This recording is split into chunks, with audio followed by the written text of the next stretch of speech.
Welcome back, Flare community.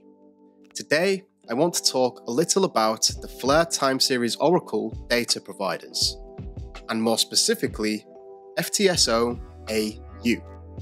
Now, for those of you who are unaware, data providers, well, they provide data to the Flare time series Oracle. Now, this will be for all assets integrated with the Flare network.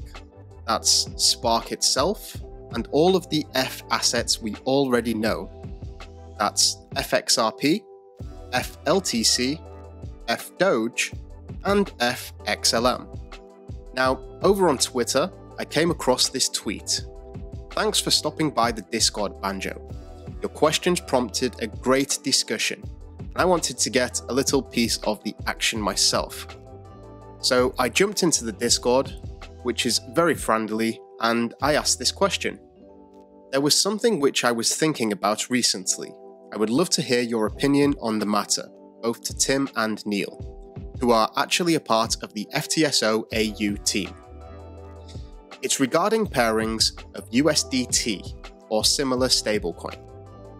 When calculating the asset values, liquidity is obviously an important factor, and I wonder how many data providers will be calculating their true price of a given asset via USDT pairings alone and not US dollars itself.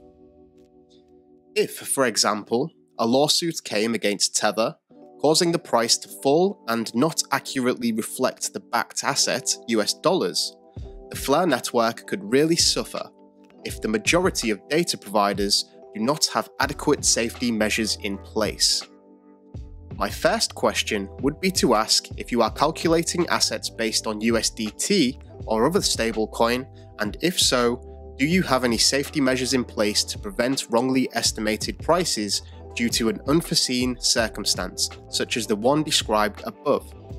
So, just to give you a brief overview, when you're trying to calculate the price of a given asset, it's highly desirable to have that asset pairing very liquid, meaning that the spread between the buyers and the sellers is at a minimum. As USDT is generally the most used stablecoin, it offers the most liquidity, meaning trades are getting executed at an extremely fast rate, and the margin between the buyer and the seller is very small. And as I mentioned, I had this concern: if something were to happen to USDT or another stablecoin, what kind of safety measures do they have in place? His reply? Fantastic question. We've received a tweet a short while back with someone pointing out their concerns about our data being based on USDT.